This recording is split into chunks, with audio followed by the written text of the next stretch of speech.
അസ്സലാമു അലൈക്കും. ഗ്രാമ കുക്കിങ്ങിലേക്ക് എല്ലാവർക്കും സ്വാഗതം. ചോറിൻ്റെ കൂടെയും ചപ്പാത്തിൻ്റെ കൂടെയൊക്കെ കഴിക്കാൻ പറ്റുന്ന നല്ലൊരു വെള്ളരിക്ക പരിപ്പ് കറി എളുപ്പത്തിൽ എങ്ങനെയാണ് ഉണ്ടാക്കുന്നതെന്നാണ് ഞാനിവിടെ കാണിക്കുന്നത്. അതിന് വേണ്ടിയിട്ട് ഞാനിവിടെ 1 കപ്പ് മസൂർ പരിപ്പ് കഴുകി വൃത്തിയാക്കി എടുത്തിട്ട് അത് ഈ പ്രഷർ കുക്കറിലേക്ക് ഇട്ട് കൊടുക്കാം. ഒരു ചെറിയ കഷ്ണം വെള്ളരിക്ക ചെറുതായി മുറിച്ചത്, അതും 1 കപ്പ് അത് ഇതിലേക്ക് ഇട്ട് കൊടുക്കാം. ഒരു ചെറിയ കഷ്ണം ഇഞ്ചി ചെറുതായി മുറിച്ചത്, 5-6 അല്ലി വെളുത്തുള്ളി ചെറുതായി മുറിച്ചത് കൂടി ഇട്ട് കൊടുക്കുക. ഒരു പച്ചമുളക് ഇതും കൂടി ഇതിലേക്ക് മുറിച്ചിട്ട് കൊടുക്കാം. ഒരു 3/4 ടീസ്പൂണോളം മുളക് പൊടി, കാശ്മീരി മുളക് പൊടി ഇട്ട് കൊടുക്കുന്നുണ്ട്. ഒരു 1/4 ടീസ്പൂൺ മഞ്ഞൾപ്പൊടി, ഒരു 1/2 ടീസ്പൂൺ ഉപ്പ് ചേർത്ത് കൊടുക്കാം. 1 കപ്പ് വെള്ളം ഒഴിച്ച് കൊടുക്കുന്നുണ്ട്. ഇനിയിത് ഇളക്കി യോജിപ്പിച്ചെടുത്ത് കുക്കറിൻ്റെ അടപ്പിട്ടിട്ട് സ്റ്റൗ ഓൺ ചെയ്ത് 1 വിസിൽ വരുന്നവരെ വേവിച്ചെടുക്കാം.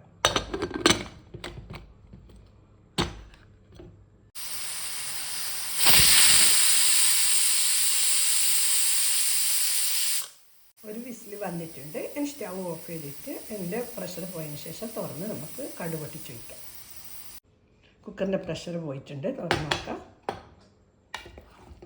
നല്ലപോലെ വെന്തിട്ടുണ്ട്. നിങ്ങൾക്ക് ഈ ഒരു കട്ടിയിൽ മതിയെങ്കിൽ അങ്ങനെ ഉപയോഗിക്കാം. ചോറിനായതുകൊണ്ട് ഞാൻ കുറച്ചും കൂടി വെള്ളം ഒഴിച്ച് കൊടുക്കുന്നുണ്ട്. കുറച്ച് ലൂസാക്കി എടുക്കാം. അങ്ങനെ ഒന്ന് തിളപ്പിച്ചെടുക്കാം. ഈ സമയം ഒന്ന് ഉപ്പ് ചെക്ക് ചെയ്ത് നോക്കാം. തിളച്ച് വന്നിട്ടുണ്ട്. നമുക്കിതിലേക്ക് കടുക് കാച്ചി വയ്ക്കാം.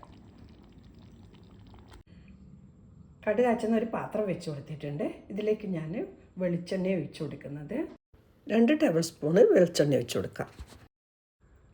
വെളിച്ചെണ്ണ നല്ലപോലെ ചൂടായതിന് ശേഷം ഇതിലേക്ക് ഞാൻ 1/2 ടീസ്പൂൺ കടുക് ഇട്ട് കൊടുക്കുന്നുണ്ട്. ഇതിലേക്ക് ഞാൻ 1/4 ടീസ്പൂൺ ജീരകം ചേർത്ത് കൊടുക്കാം. ജീരകവും കടുകും പൊട്ടിയതിന് ശേഷം ഇതിലേക്ക് ഞാൻ വറ്റൽമുളക് ഇട്ട് കൊടുക്കുന്നുണ്ട്.